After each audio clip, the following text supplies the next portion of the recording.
Last Sunday, we got to announce that Andrew, who's been leading part of our service with Laura, is going to be leading a church plant from here in the summer to a place called Ormskirk. So can we hear it one more time for Andrew, who's going to be doing that? So good.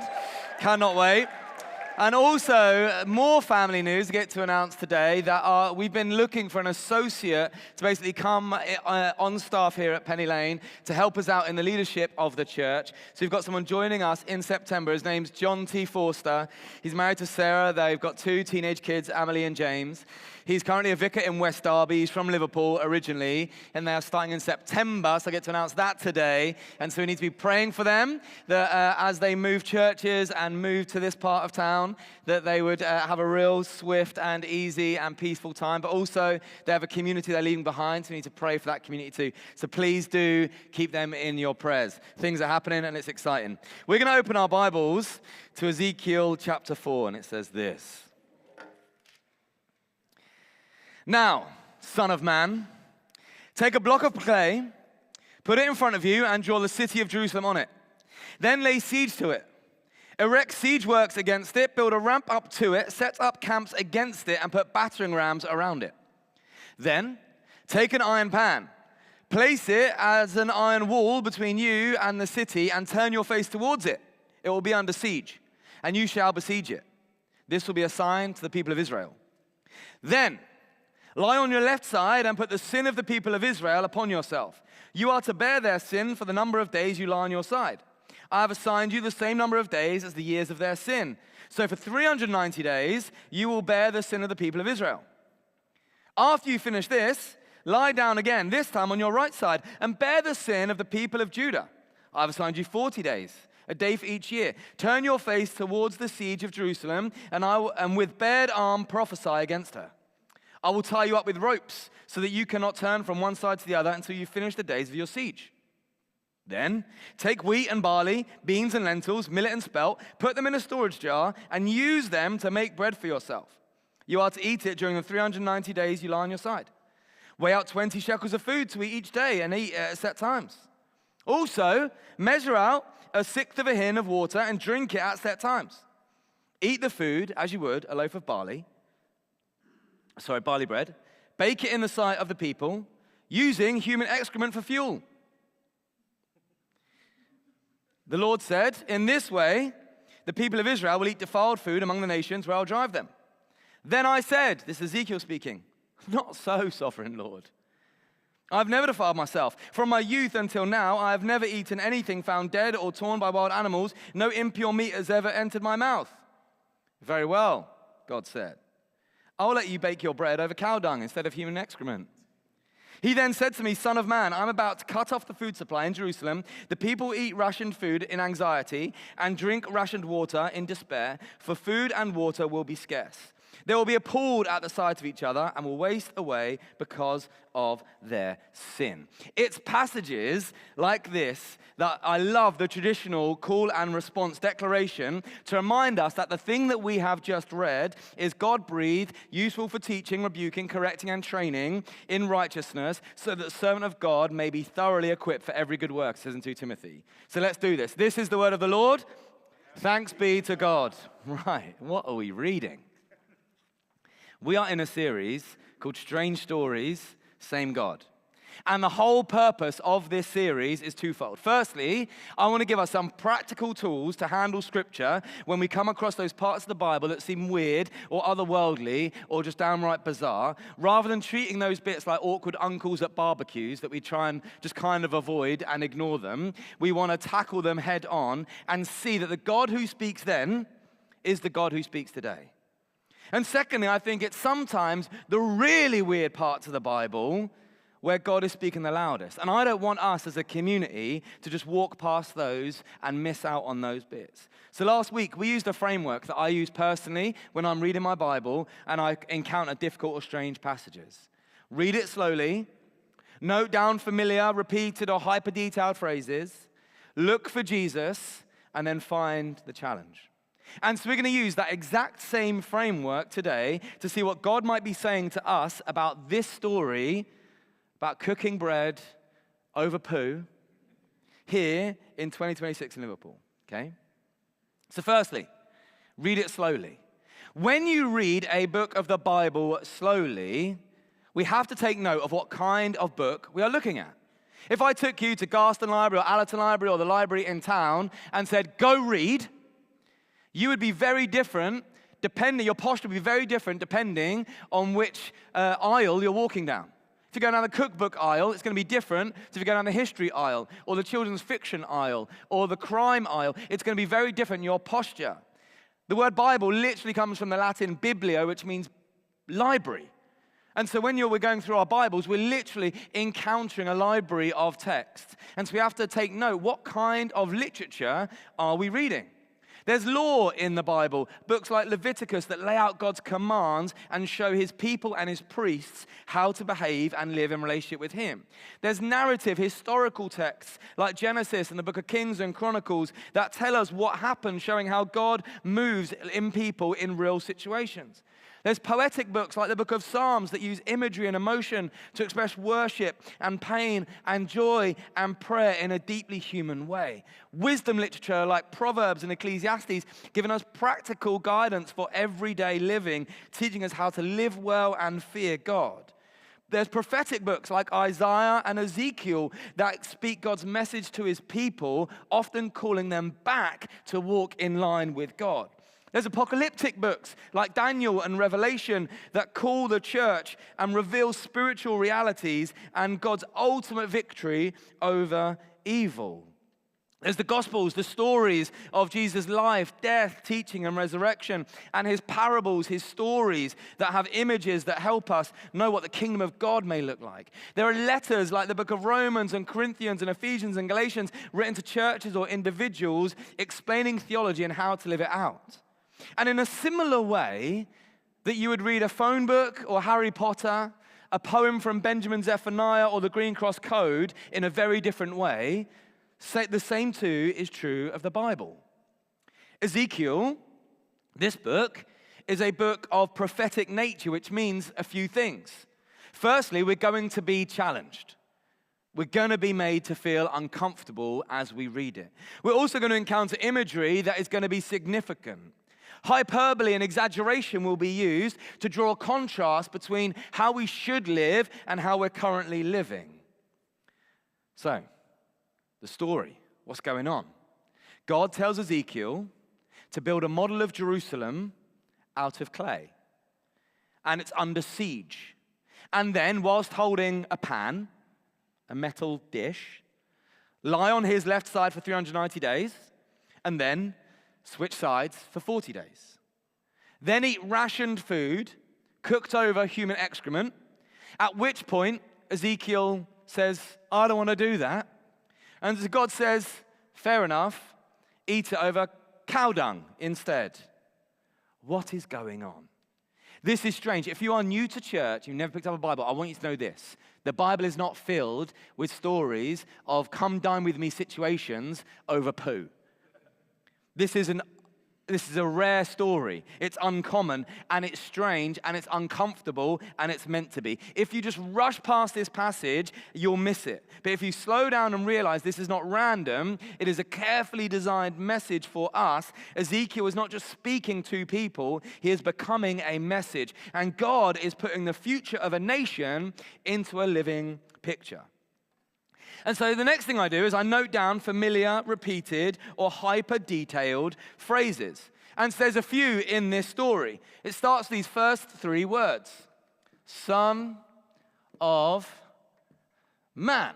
Significant, it gets repeated all the way through. But also there's a detail about what kind of building, what kind of material we're going to build this design of Jerusalem out of, and that is clay.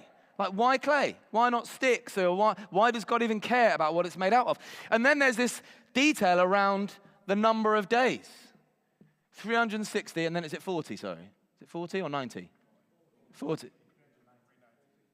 390 and 40. Brilliant. And then there's these ingredients. There's this method around how he's cooking. He's not just saying, ask your neighbor for their sourdough starter. He's like, I've got all these ingredients, millet and spelt and barley. So there's the whole food scenario that's going on, let alone what to cook it over. But then if you read it slowly, you'll notice something.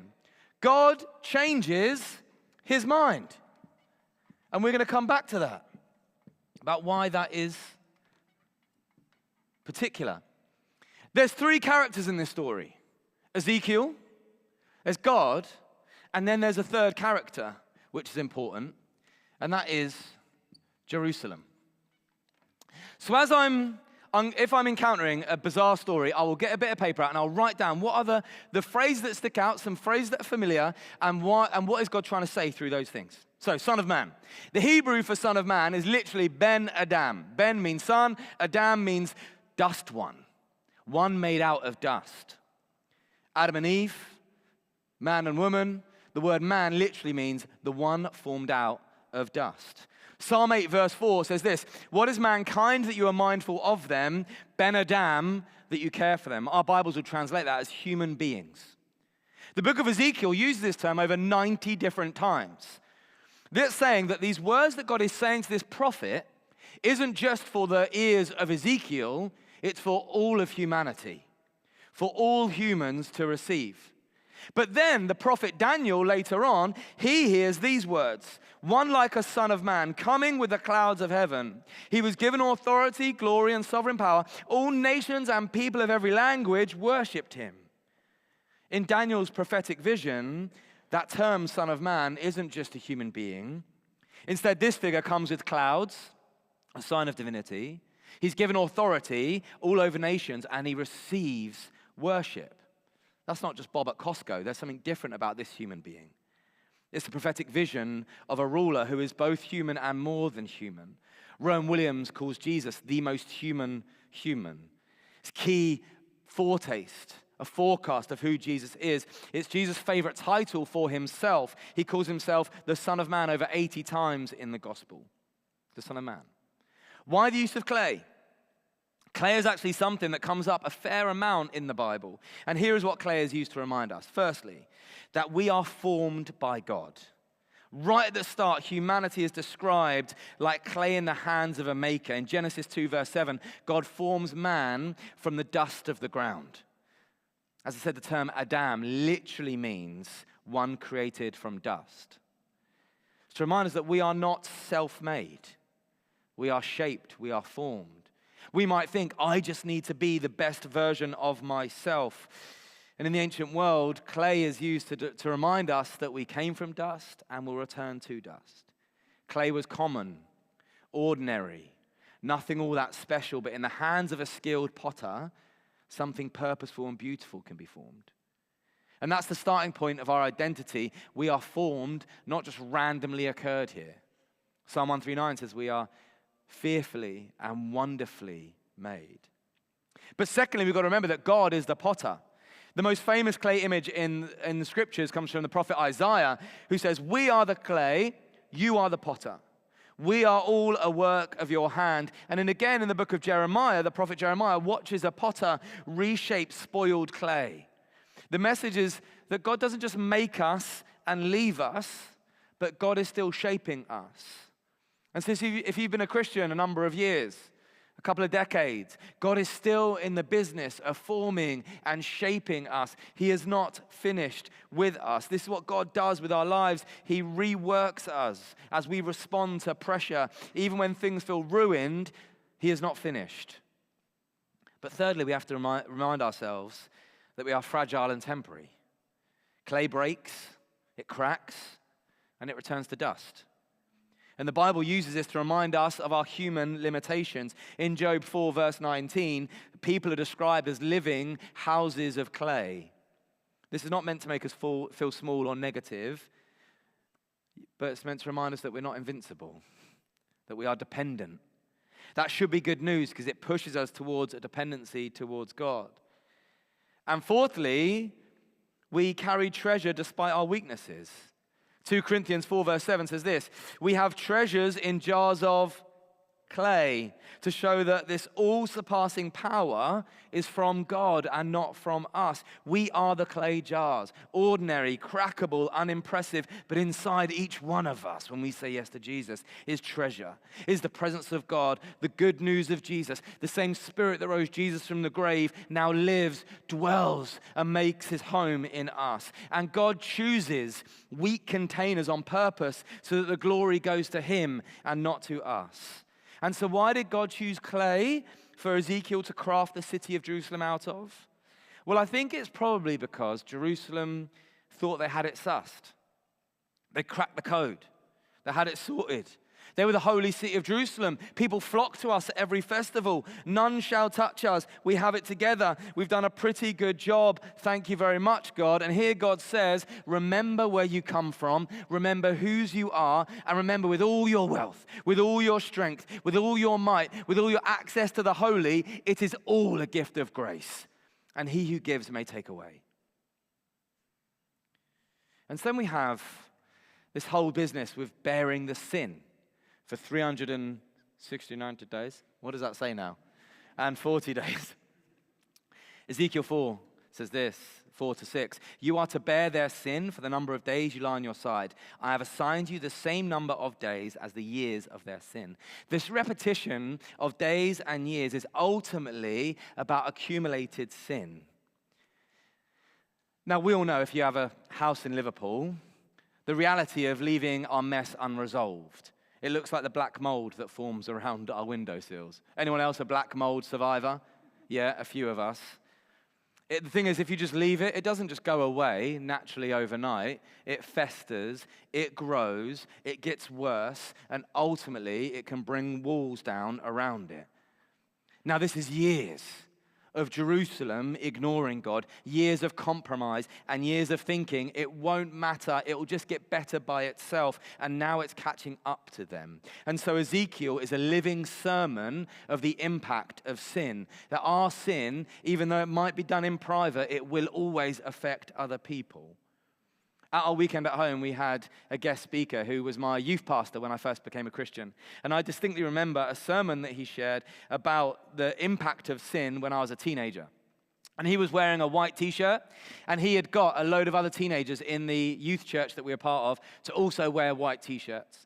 And as he was talking about sin, the mess that separates us from God, the stuff that we do, the stuff that we don't do, the stuff that creates a barrier between God's love and where we are now, he had got out this massive tin of black paint, and he started paintbrushing this black paint all over this white t-shirt. And then a couple of the people wearing white t-shirts came up to the front, and he gave them a hug, right, while he was covered in this black paint. And then they went back to their seats, and as they went back, they hugged other people who were wearing white t-shirts. And we saw before our very eyes the impact of our mess and our brokenness doesn't just have direct impact on the people that we have contact with, it has indirect impact as that spreads and go out from that place. And now you may think that your little gambling habit, or your porn addiction, or your vintage obsession, or your comfort eating, or your self-loathing only affects you. But I can guarantee you this, that because it changes the way you view yourself, that has an impact on the world. But also it changes the way that you view what God has given you, and that impacts the world. Also, it changes the way that you see others, and that impacts the world. It changes ultimately how you view God, and that definitely impacts the world. This story shows us that no sin is solitary. No one's mess is their own. We have a shared responsibility as the people of God to bear one another's pain, to bear one another's brokenness, to come alongside people in their sin. And then we come to the food. Eat the food as you would a loaf of barley bread. I assume that's through the mouth. Bake it in the sight of the people, using human excrement for fuel. It's meant to be weird, guys. It's hyper-detailed for a reason. In Jewish culture, this would instantly communicate uncleanliness. Of course it would. It does in our culture too. No one should go around baking things on human poo. And I kind of know what this feels like. Any blood donors in the house? A couple of people give blood? Brilliant. I was super inspired because I've got a couple of friends who give blood, and they occasionally get the texts that say, congratulations, you've saved 15 lives today. And I was like, I want to save some people's lives. And so I signed up, blood.co.uk, signed up to give blood. Went along to give blood, sat in the fun little chair, Jeremy Kyle on the screen, got stabbed in the arm, and then this guy sat next to me who was an old friend from jiu-jitsu from a couple of years ago, and he started pouring out his life to me, that he was in the real valley of brokenness, he was really struggling with addiction, and I was able to share the gospel with him, and then I got a malted milk biscuit and some really strong squash, and I walked out feeling like an absolute hero. I was like, I've given blood, I've shared the gospel, I've eaten malted milk, I've watched Jeremy Kyle, I could not improve this day. 3 days later, I get a text from blood.co.uk. Dear Reverend Alex Raymond, we had to destroy your blood because you have hepatitis E. Do not worry, love blood.co.uk. That was it. I was like, from my limited medical experience, hepatitis is a bad thing. It's the kind of thing you get inoculated against. You have and especially if you go abroad, you sometimes have Hep B injections, all this stuff. So I was like, what is going on? So I did what you guys would do. I went on to Google. How do you contract hepatitis E? The first article. The primary way of contracting hepatitis E is through ingesting someone else's feces. Not even homebrew, someone else's feces. I felt filthy. So I then went through my calendar. I was like, who's been over our house? Whose house have I eaten in? Has anyone slept in our bed while I've been away? What's been going on? How have I ingested someone else's feces? And then I was like, I can't give blood again. For starters, they know I'm a vicar because I've got that in my title. So here he comes, the vicar who eats poo. Keep the needles away from him. God is saying in this story, life can sometimes feel defiled and desperate. Now, in Babylonian culture, we have historical evidence called the Babylonian Chronicles that talk about exactly how they went about warfare. They would simply surround a city, not letting any food come in and no trade out. They would block any rivers so no fresh water could come in or come out, and they would simply hold there and wait for a surrender. And that way, they'd be able to take more slaves because no one's been lost in warfare, and they wouldn't waste any of their own people in war. Food shortages were extreme, people ate whatever they could, and ritual cleanliness went out the window for the sake of survival.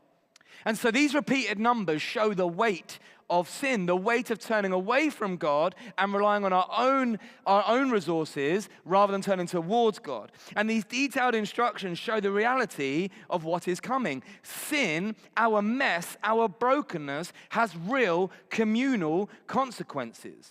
The desperation in our own world, the grabbing at power and resources, the striving for success and influence, they all have ramifications, and often the people most affected by those decisions are the poor, are the widows, are the orphans, are the sojourner and the lonely. And it's not just your diesel prices that are affected in the UK because of a war in the Middle East, but because of the impact of sin, we see people as problems and politics as the answer. Jesus' idea is no, all our politics are broken, but people are the answer. And if you read stories like this too quickly, you don't notice those things.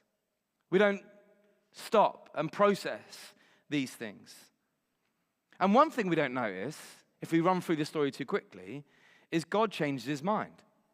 And this doesn't happen that often in the Bible. God changes his mind a few times, about 5 or 6 different times, but why this one?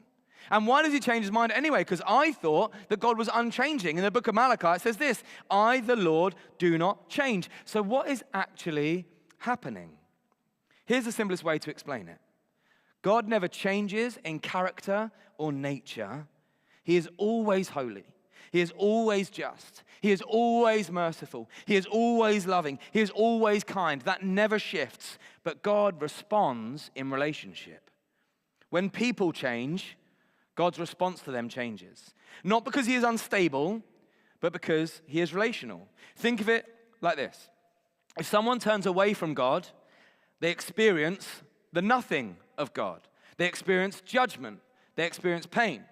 If someone turns towards God, They experience God. They experience his mercy and his kindness and his favor. God has not changed. Their position has. And over and over again in the Bible, you see this pattern. You see the warning of what happens if you turn away from God, an opportunity, a time, a season to repent, which literally means to turn back towards God, and then either judgment or mercy based upon that response. And it's actually stated in Jeremiah 18, 7-10. God lays it out. He says this, if any time I announce that a nation or kingdom is to be uprooted, torn down, and destroyed, and if that nation I warned repents of its evil, then I'll relent and not inflict the disaster I had planned.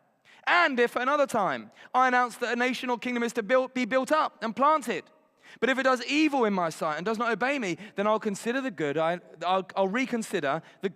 I had intended to do for it. So the change is built into how God consistently works. And so the third thing I do when I encounter scriptures like this is I look for Jesus. Now, Ezekiel lies on his side and symbolically carries the sin of the people. But he's kind of method acting.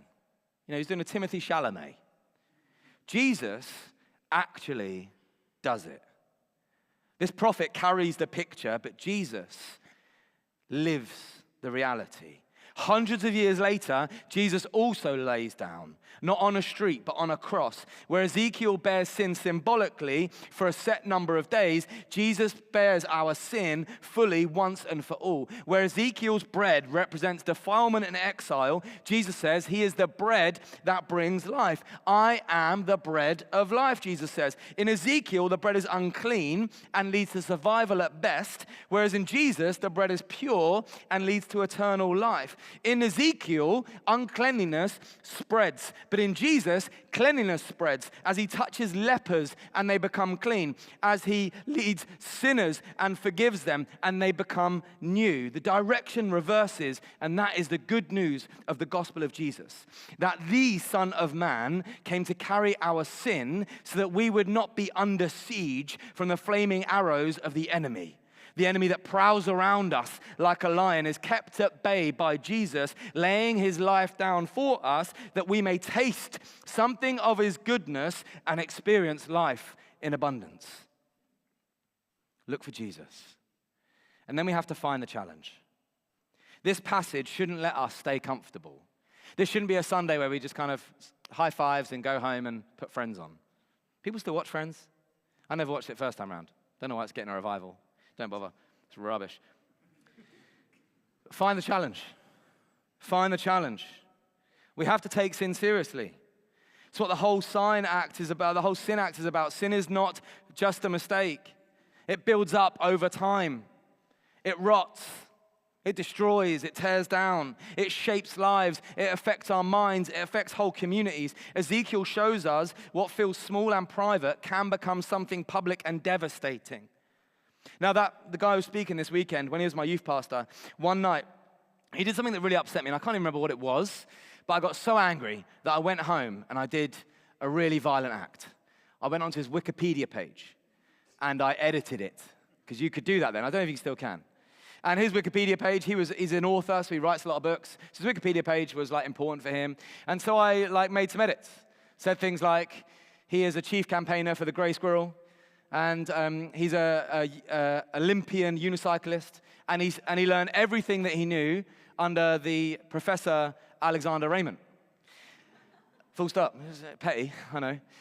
But then I forgot about this until about 18 months later, when his wife took me to one side, and his wife's a little bit ferocious sometimes. She took me to one side and she said, Alex, something really weird happened. Chris's publisher has got in touch with me and said that someone's made some choice edits to his Wikipedia page. And it says that he learned everything he knew under you. Do you know anything about this? And I was mortified. What I'd done in private ended up having a ramification. What we do in private will always have a way of impacting people outside the four walls of our solitude. And that's not God being harsh. It's God being honest. And here's the kicker. The more seriously we take sin, the more beautiful God's grace becomes. The more seriously we see the separation between us and God, our ways and his ways, the more amazing grace becomes. And the sound of it becomes sweet to our ears. And we realize that Jesus is saving wretches like us all the time. Take it seriously. But secondly, let's let our life preach. Ezekiel didn't just say something, he lived something out.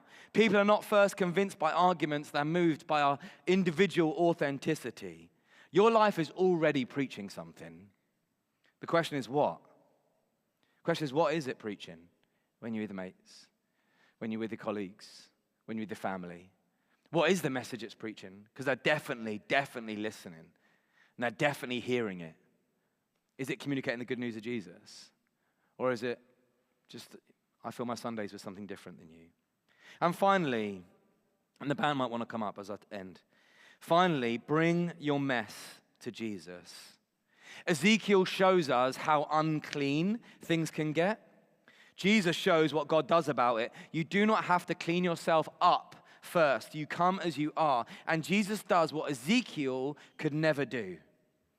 Ezekiel just points at the problem. Jesus carries it to the cross. He deals with it in his death, and through his resurrection shows us that he has removed it for good. When the Bible gets weird, do not switch off. Slow down. Look closer. Find Jesus and let it challenge you. Yeah, our mess is real. Yes, our sin is real. We see the impact of it on the news, and we know it deep within our hearts. Judgment is serious, and that is good news for the oppressed. That is good news for the widows and the orphans and those hurt. But mercy is always available for every one of us. God's unchanging nature is one of mercy.